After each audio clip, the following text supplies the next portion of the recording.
자, 세상의 모든 종교들, 모든 사람들 선행, 나쁘게 생각하는 사람이 아무도 없습니다. 착하다고 하는 것은 참 좋은 일이기도 합니다.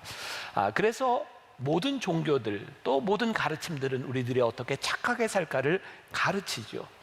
근데 우리가 믿는 하나님은 단순히 우리들에게 착한 성품에 대한 문제만을 이야기하고 있는 것이 아니라 우리들이 어떤 기준에 서야 되는가를 분명하게 말씀해 주고 있습니다. 오늘 누가복음 6장 32절부터 36절까지 말씀이 그런 말씀이고, 이 말씀의 제일 중요한 구절을 하나 딱 꼽으라 그러면 36절을 꼽을 수 있을 것 같아요.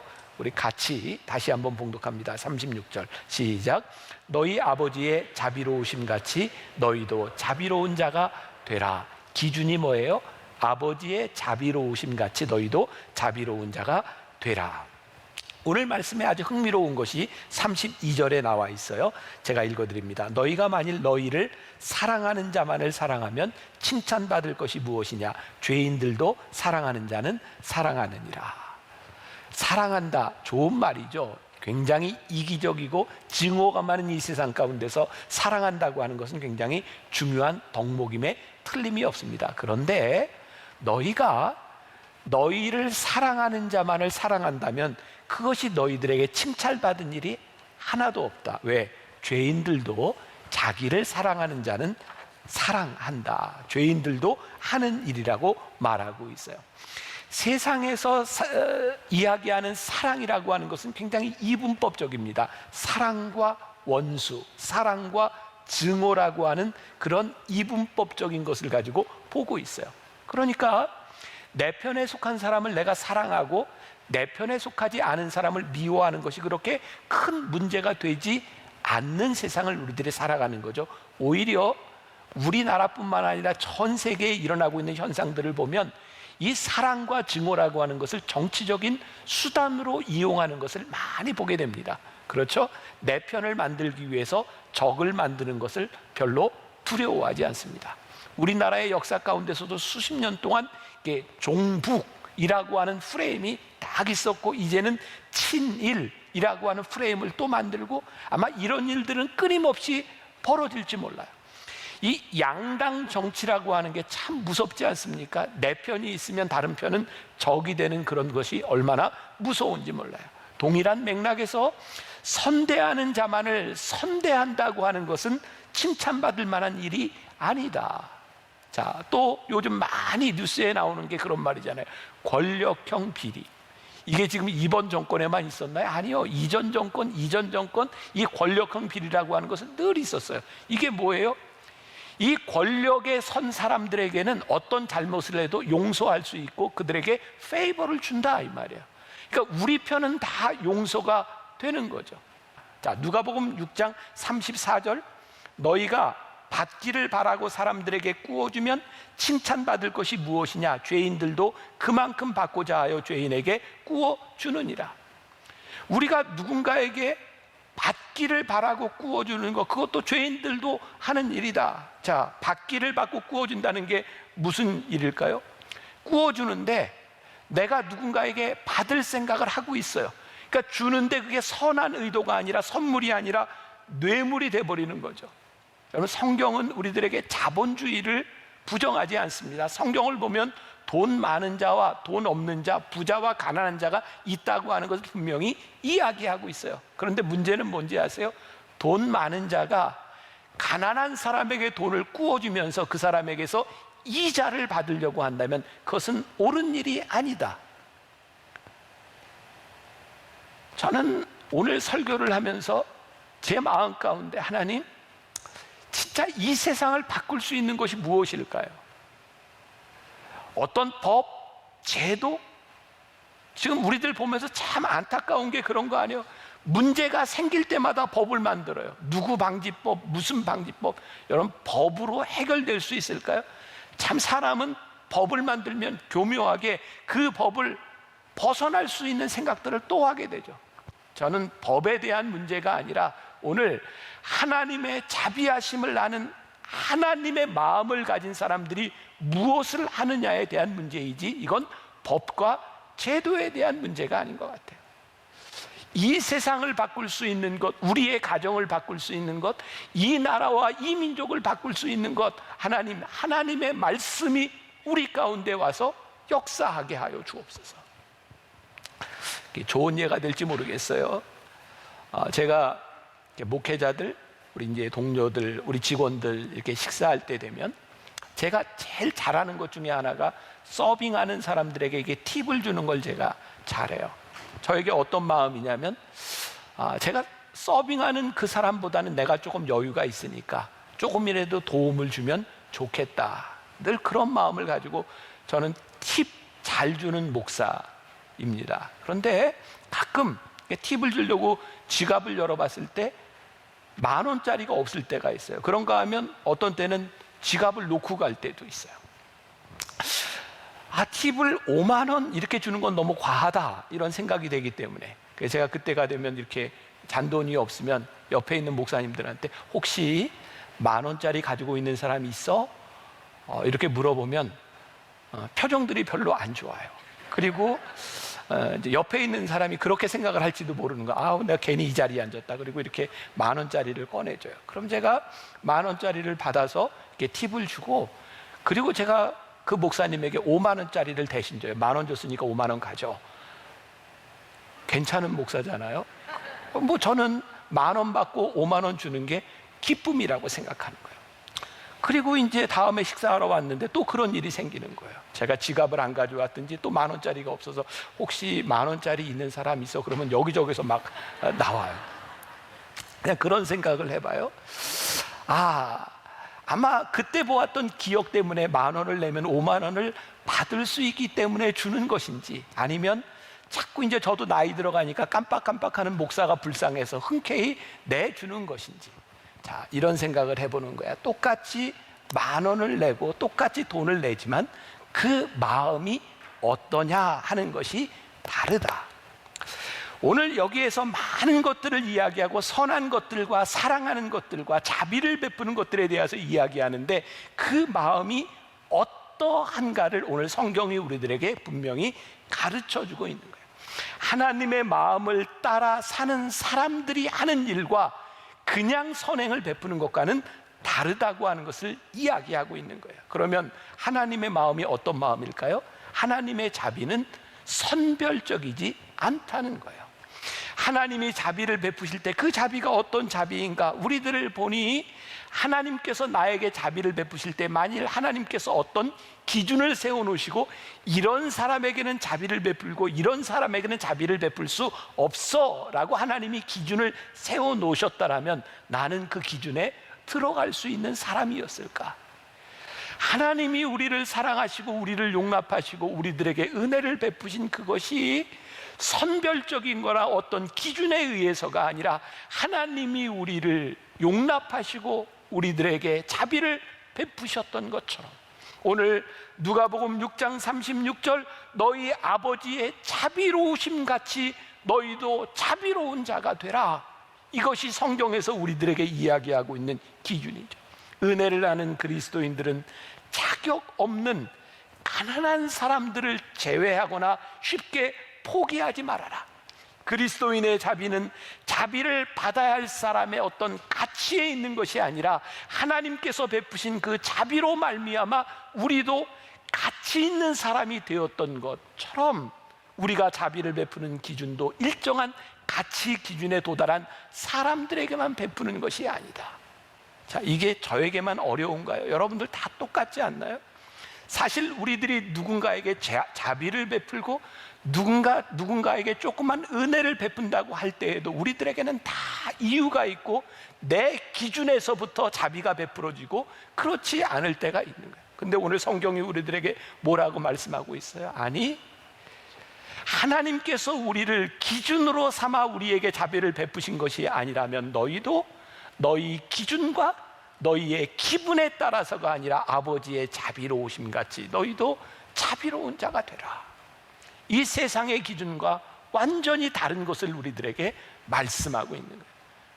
마태복음 18장에 보면 유명한 이 빚을 탕감해 준 이야기가 나오죠. 어떤 임금이 1만 달란트 빚진 사람의 빚을 탕감해 주잖아요. 1달란트가 한 사람의 15년 노동에서 버는 그 돈이라고 하니 1만 달란트라고 하는 것은 우리가 계산할 수 없는 돈이에요. 무한대인 거예요. 그 임금이 그 사람이 1만 달란트의 빚을 탕감해 줬는데 어떤 일이 일어났어요? 이 사람이 가다가 자기에게 100데나리온 빚진 자, 한 데나리온은 한 사람의 하루 품삯이니 100일 정도 품삯밖에 되지 않는 그 사람을 용서하지 못해. 그것을 갚으라고 멱살을 잡는 거예요. 옥에 가두는 거예요. 그때 임금이 그 사람에게 뭐라고 이야기해요? 마태복음 18장 33절, 내가 너를 불쌍히 여김과 같이 너도 내 동료를 불쌍히 여김이 마땅하지 아니하냐. 여기서 무엇을 이야기하고 있어요? 돈의 많고 적음을 이야기하고 있는 것이 아니야. 내가 너를 불쌍히 여겼으니 너도 불쌍히 여기는 것이 마땅치 아니하냐. 용서와 자비는 많고 적음에 대한 문제가 아니라 마땅한 일이라고. 그리고 이 문제는 우리들이 계산으로 하는 일이 아니고 우리들의 합리적인 판단에 근거하는 것이 아니고 하나님께서 나를 용서하셨으니 나도 마땅히 용서해야 된다고 말씀하고 있는 거예요. 이 말씀이 저에게 아프게 다가왔어요. 하나님, 우리들에게 억울한 게 많아요. 하나님, 내 계산으로는 용납이 안 되는 게 많아요. 도대체 내 마음속에 받아들여지지 않아요. 그런데 하나님께서 오늘 하시는 말씀이 뭐예요? 이놈아, 내가 너를 용서하고 내가 너를 받아들인 것처럼 너도 그렇게 받아들이는 사람이 되어라. 오늘 이 말씀이 우리들에게 아프게 다가왔으면 좋겠어요. 팀 켈러 목사님이 쓴 복음과 삶이라고 하는 책에 이런 구절이 있어요. 자신의 도덕성과 훌륭한 됨됨이로 하나님의 자비를 얻을 수 있다고 믿는 그저 독실하기만 한 사람은 소외된 사람들을 경멸하기 쉽다. 나는 열심히 여기까지 올라왔어. 그러니 다들 그렇게 할 수 있다고 도덕주의자는 속으로 이렇게 말하지만 그리스도인은 속으로 이렇게 말한다. 지금의 나는 순전히 하나님의 자비로 이루어졌어. 나는 다른 사람들과 하나도 다를 바 없이 똑같다. 세상에서 말하는 긍휼과 신앙적인 긍휼의 차이는 무엇일까요? 세상은 가진 사람들에게 선행을 요구해요.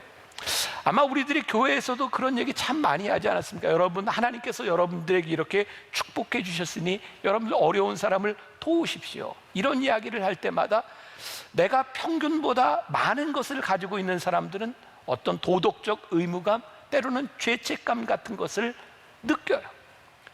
그리고 내가 이런 상황에서 누군가에게 도움을 줄 때 우리는 도덕적 우월의식에 빠질 수도 있어요. 그런가 하면 내가 누군가를 도움으로 인해서 도덕적인 보상 심리를 받아요. 그래, 내가 이 정도 도왔으니 나는 이제 이렇게 살아갈 수 있어. 자기 위안에 빠지기도 해요. 어느 순간 우리들에게 누군가를 돕는다고 하는 것이 우리들에게 의무감으로 자리 잡기 시작해요. 그리고 이 의무감이 우리들에게 부담이 되기 시작할 때 우리는 죄책감에 빠져요. 죄책감에 빠지면 어떤 일이 일어나는지 알아요? 의도적으로 어렵고 힘든 사람들의 이야기를 회피하려는 경향들이 있어요. 세상이 이야기하고 있는 기부, 남을 돕는 것, 그것과 성경이 우리들에게 이야기하고 있는 자비는 조금 다른 것 같아요. 도표를 하나 보내드릴까요? 보여드릴까요? 2018년도에 사람들에게 기부 동기에 대해서 물었습니다. 다 좋은 이야기입니다. 시민으로서 해야 할 책임이라고 생각해서 불쌍한 사람을 위해서 남을 돕는 것이 행복해서 남의 도움을 받은 적이 있고 이를 갚고 싶어서 다 좋은 이야기들이에요. 여러분, 한번 가만히 생각해 보세요. 우리들 주변에 지금 누구를 돕는다고 하는 이야기들, 특히 NGO 단체에서 후원자들을 모집하는 영상들이 되게 어떤 거예요? 거의 대부분이 아프리카의 빼짝 마른 아이들이 눈물을 뚝뚝 흘리고 있는 장면이나 아이들의 몸에 상처가 나서 짓물러서 막 벌레가 있는 그런 모습들을 보여주거나, 그 아이들을 바라보는 사람들이 그 영상을 바라보면서 죄책감을 느끼는 거예요. 그래서 그 죄책감에서 벗어나는 제일 좋은 방법은 정기적으로 돈을 보내는 일이에요. 그리고 도덕적인 위안을 가지고 우리는 그 부담에서 벗어나려고 하는 것들이죠. 이것이 세상에서 이야기하는 누구를 돕는 것들에 대한 방법들, 동기들이. 그런데 하나님은 오늘 우리들에게 무엇을 말씀하고 있는가? 얘들아, 단순히 너희들이 도덕적인 동기, 그 도덕적인 우월의식, 그런 책임에서 벗어나는 것이 아니라 하나님께서 우리들에게 베풀어 주셨던 자비와 사랑을 생각하며 네가 다른 사람들을 바라보며 하나님의 마음으로 느낄 수 있는 그 아픔을 느낄 수 있으면 좋겠다. 단순히 우리들이 가지고 있는 물질적인 그런 차원에서, 선행이라고 하는 차원에서 내가 있는 것을 가지고 돕는 그런 도덕적인 생각이 아닌, 물질적 가치에 기반을 둔 것이 아닌 하나님께서 우리들에게 주시는 그 자비하심이 너희들 가운데 있으면 좋겠다. 고린도후서 8장에 보면 사도 바울이 굉장히 기뻐하는 장면이 하나 나와요. 고린도후서 8장에 그 당시 예루살렘 교회에, 예루살렘에 기근이 들었다는 소식을 듣고 마케도니아에 있는 교인들이 돈을 모아서 보내는 장면이 나와요. 고린도후서 8장 2절에 이렇게 되어 있어요. 환난의 많은 시련 가운데서 그들의 넘치는 기쁨과 극심한 가난이 그들의 풍성한 연보를 넘치도록 하게 하였느니라. 나중에 가셔서 다시 보세요. 이게 무슨 의미인가? 고린도후서 8장 2절. 이게 지금 무슨 얘기냐면, 예루살렘 교회가 어렵다는 이야기를 들었는데 마케도니아에 있는 교인들이 돈을 모았어요. 그런데 예루살렘 교회는 마케도니아보다 훨씬 더 부자입니다. 거기는 상업의 중심지였고 거기는 돈 많은 사람들이 있고 거기에 기근이 들었다는 이야기를 듣고 마케도니아에 있는 교인들이 돈을 모았는데, 그 마케도니아에 있는 대부분의 교인들은 노예들이었습니다. 극심한 가난을 경험한 사람들이었고 어려움에 처한 사람들이었습니다. 그런데 그들이 예루살렘 교회가 어렵다는 이야기를 듣고 그들이 돈을 모아 보내면서 그들이 넘치는 기쁨을 경험하게 돼요. 이 논리가 우리들이 가지고 있는 부자와 가난한 자에 대한 논리가 아니라 하나님의 은혜를 경험한 자들에게서 나오는 자발적인 넘치는 사랑에 대하여 이야기하고 있는 거예요. 우리 교회는, 우리 그리스도인들은 세상의 논리와는 조금 더 다른 하나님의 자비하심이 우리 가운데 있을 때 우리들이 할 수 있는 일들을 이야기하고 있는. 자, 오늘 누가복음 6장 35절과 36절 우리 같이 한번 봉독합니다. 같이 시작.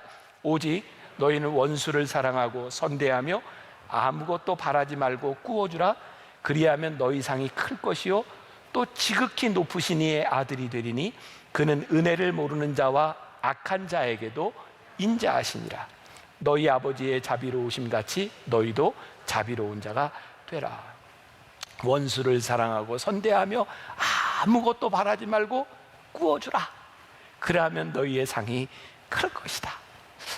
제가 참 좋아하는 말씀이 하나 있어요. 잠언에 내 식물을 물 위에 던져라.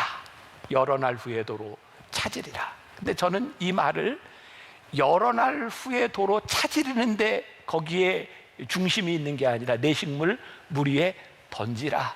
여기에 저는 말씀에 초점이 있다고 생각해요. 하나님께서 우리들에게 사랑과 은혜를 베풀어 주셨으니 너희도 아무것도 바라지 말고 그냥 주어라. 이 말씀 굉장히 힘든 말씀입니다.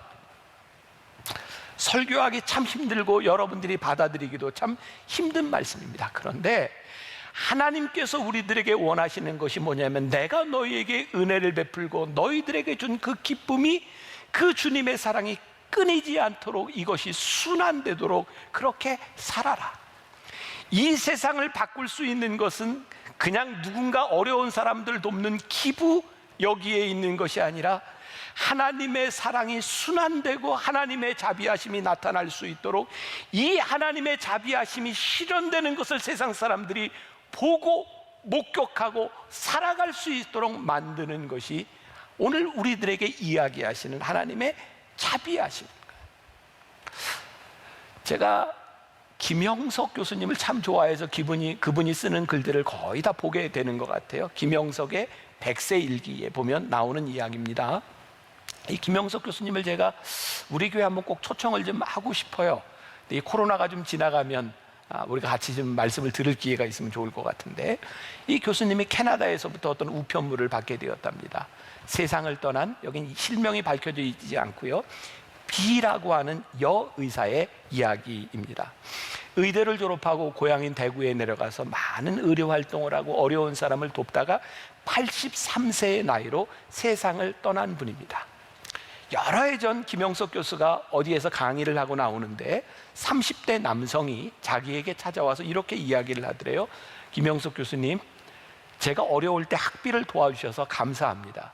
근데 아무리 생각해도 이 교수님이 이 젊은 남자에게 학비를 대준 기억이 나지를 않더라는 거예요. 근데 이 젊은이가 이렇게 이야기를 합니다. 사실은 세상을 떠난 그 B라고 하는 의사 선생님이 저에게 장학금을 주셨어요. 근데 그분이 저에게 이렇게 이야기를 했습니다. 이 돈은 내가 주는 것이 아니고 내가 대학에 다닐 때 김영석 선생님이 도와준 것이니 이것은 김영석 선생님이 너에게 주는 거야. 그때 김영석 교수님이 생각하게 되죠. 80여 년 전 이분이 중학교를 다닐 때 모울이라고 하는 선교사가 김영석 교수님이 어려울 때, 가난할 때 공부할 수 있도록 장학금을 주면서 이렇게 이야기했다는 거예요. 이것은 예수께서 주시는 것이야. 예수님께 갚는 것이 아니니까 너의 가난한 제자가 생기면 예수님을 대신해 주면 돼. 바로 이 사랑이 몇 사람을 거쳐서 지금 나오고 있는 거예요. 그리고 거기 영어식 표현에 참 좋은 표현이 있어요. Pay it forward라고 하는, Pay it forward. 다른 사람에게 갚아주어라. 우리들이 하나님의 은혜와 사랑과 자비를 우리들이 받았으니 이제 너희는 그 사랑과 자비와 은혜를 하나님의 마음으로 다른 사람들에게 갚아주어라. 이것이 선행의 순환, 하나님의 자비가 순환되고 하나님의 자비가 우리들 가운데서 나타나는 거죠. 저는 이 일이 가능하기 위해서 우리들에게 아픔이 필요하다는 생각을 해요. 오늘 말씀을 묵상하다가 제가 깨닫게 된 거예요. 하나님께서 우리들에게 자비를 베푸실 때 하나님은 어떤 마음이셨을까? 우리를 바라보며 아파하셨던 마음, 그 아픔이 하나님께서 우리를 향해 자비를 베푸시는 이유가 아니었을까? 그러면 우리가 누군가에게 자비를 베풀기 위해서는 우리들에게 어떤 마음이 필요할까? 우리도 그 사람을 바라보며 아픈 마음이 생길 때 우리가 자비를 베풀 수 있지 않을까? 제가 MMP 목사님들하고 이렇게 같이 이야기를 나눌 때였어요. 한 젊은 목사님이 저에게 이렇게 질문을 했어요. 목사님은 목회에서 뭐가 제일 힘드세요? 미운 사람 때문에 힘들지 않으세요? 이 말은 무슨 얘기예요? 지금 이 젊은 목사님이 목회를 하면서 미운 사람 때문에 힘든 거예요. 제가 이렇게 대답을 했어요. 언제부턴가 내 마음에 미운 사람이 사라지더라고요. 나를 힘들게 하는 사람이 미워지면 참 힘들 텐데 어느 날 하나님께서 그 교인도 너에게 맡겨준 양이다 라고 하는 것을 깨닫게 하신 순간부터 그 양이 내 양이고 하나님께서 나에게 맡겨주신 자식과 같다고 생각하니 안타깝고 불쌍한 마음이 들지 미워지지 않더라. 요즘 오스왈드 챔버스의 주님은 나의 최고봉 가지고 우리들이 계속 새벽 묵상하잖아요. 그 준하체에도 그런 얘기가 나오잖아요. 하나님, 예수님께서 베드로에게 내 양을 먹이라 라고 말씀하셨을 때 그 양 가운데는 못생긴 양, 말 안 듣는 양, 예쁜 양, 털이 긴 양, 짧은 양, 지저분한 양, 냄새나는 양, 별별 양이 다 있다고. 근데 그게 누구예요? 다 내 양이다. 미움이 아닌 아픈 마음이 들기 시작할 때, 아픔의 영역이 넓어지기 시작할 때 우리들에게서 자비함이 나오는데 우리들이 그 아픔을 우리들이 가지지 못하고 살아가는 것은 아닐까? 여러분, 아픔은 다 동일하지 않아요? 여러분들 아이들 키울 때, 아니 여러분들이 어렸을 때 생각해 보세요. 여러분들은 어떤 거에 그렇게 목매달고 막 아팠던 기억이 나요? 애들 데리고 슈퍼에 갔다가 마켓에 갔다가 애들이 먹는 거에 꽂혀서 떼를 쓰기 시작하면 애들이 울기 시작하면 하늘이 무너지듯이 울잖아요. 근데 그 애들은 그 먹는 거에 그 아픔이 있는 거예요. 그러니까 거기에 우는 거예요. 어른들이 보면 이해가 되지 않는데 애들은 그런 거예요. 중고등학교 시절에 여러분들 어떠셨어요? 저 중고등학교 다닐 때 저희는 유행했던 게 뭐냐면 신발과 옷에 이렇게 상표 있는 게 유행했어요. 저희 시대에 나이키와 프로스펙스가 제일 유행을 했거든요. 근데 그 당시에 저는 그런 걸 여유 있게 입고 다닐 만한 형편이 안 됐어요. 그래서 저는 나이스를 입고 다녔어요. 나이스. 그리고 얼마 지나고 나니까 그런 유행이 생기더라고요. 옷에 그 라벨이 뒤에 붙어서 이렇게 보고 다니게 한. 그 시절에는 그게 아픔이고 그게 목이 매는 거예요. 친구 관계가 깨어지면 너무 힘든 거고, 시험을 잘 보느냐 못 보느냐 그렇게 힘든 거죠. 근데 우리가 하나님을 믿으면서 우리들에게 어떤 아픔이 찾아와요? 아, 내가 하나님의 말씀대로 살지 못했구나, 내가 욕망에 내가 넘어졌구나. 그 아픔들이 우리들에게 오잖아요. 훌륭하죠. 그런데 우리들이 조금 더 나아가면 나를 넘어서 누군가를 위해 기도하기 시작할 때 이웃을 향하여 우리의 아픔들이 우리들에게 느껴지기 시작해. 너를 위해 기도하다 보니 우리의 아픔이 보이기 시작하고, 그 아픔의 영역이 확장되기 시작하면서 우리가 하나님의 사람으로 편해가기 시작합니다. 하나님의 자비하심의 영역은 어디까지 펼쳐지냐면 우리의 아픔이 닿는 데까지 하나님의 자비하심이 넓어지는 거예요. 그래서 오늘 제가 말씀을 나누면서 여러분들에게 그렇게 부탁을 드리고 싶은 거예요. 하나님, 이 말씀을 들으며 우리의 아픔이 느껴지게 하여 주옵시고, 이 아픔이 넓어지게 하여 주셔서 하나님의 자비하심이 그 누군가에게도 동일한 자비하심으로 전달되게 하여 주옵소서. 안녕 기독교라고 하는 책을 쓴 김정주 목사님의 책에 이런 구절이 있어요. 아픔을 모른 채 좋은 신앙이라는 이름 아래 눈치 없이 밟기만 한 사람이 성숙한 사람이 아니다. 다른 사람의 아픔과 내가 속한 공동체의 아픔과 내가 밟고 있는 이 땅의 아픔과 함께하지 못하는 밝은 신앙은 본인에게는 태양처럼 밝고 좋겠지만 타인에게는 그늘처럼 어둡다. 전 돌아가신 오카는 목사님이 하셨던 말씀이 기억에 많이 남아 있어요. 십자가가 없는, 십자가를 잃어버린 교회는 천박하다. 우리들에게 십자가의 아픔이 느껴져야 하나님의 자비하심이 살아날 수 있는데, 우리들이 그 아픔을 잊고 살아가는 것은 아닌가. 아픔의 영역이 커질 때 우리들에게 기쁨과 감동이 있는데 우리들이 그것을 잊고 살아가는 것은 아닐까. 제가 한 가지 이야기를 하고 말씀을 마치려고 그래요. 여러분들 중에 혹시 기억나는 분이 있을지 모르겠어요. 몇 년 전에 저희 교회는 1년에 몇 차례씩 이렇게 한샘 치고 헌금하잖아요. 우리들이 아픔이 느껴지는 것에 우리 한샘 치고 헌금합시다.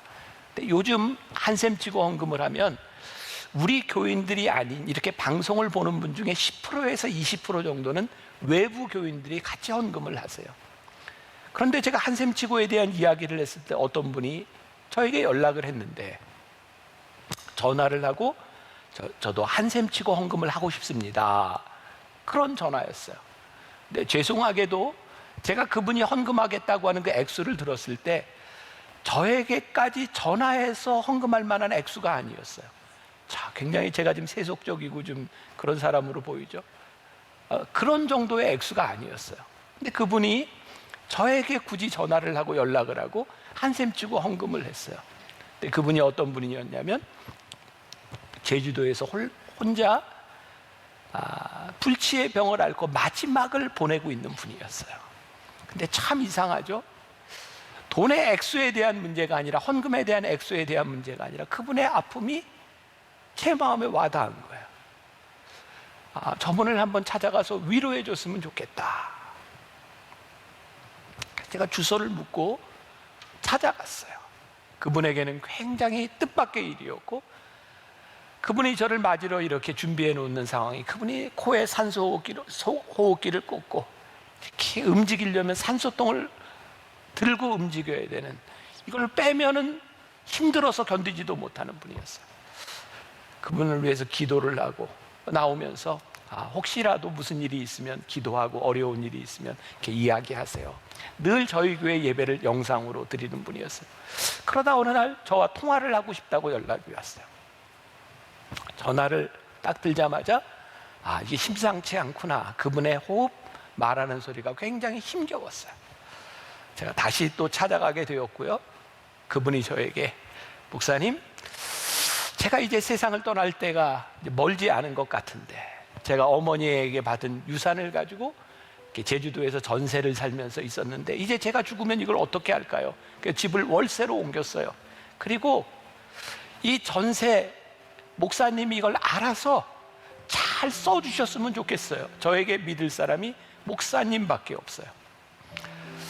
그 가족들이 이렇게 외면하거나 이런 가정이 아니에요. 다 가족들이 있지만 이렇게 매일 와서 살 수 없는 그런 가정이었고, 저에게 그런 부탁을 했을 때 제가 그분에게 이렇게 얘기했어요. 권사님, 제가 권사님이 이 헌금을 가지고 누군가를 위해서 권사님의 이 헌금이 누군가에게 기쁨이 될 수 있도록, 쓰여질 수 있도록 제가 제주도에 뭔가를 권사님 이름으로 이렇게 교회가 됐든 뭐가 됐든 하나를 좀 하면 좋겠어요.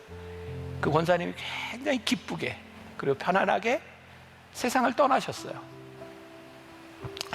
그분이 한 헌금은 교회를 하나 질 만한 그런 헌금이 아니에요.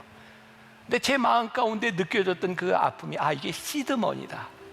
하나님께서 이 아픔을 통해서 하나님께서 자비의 영역을 넓히시라는가 보다.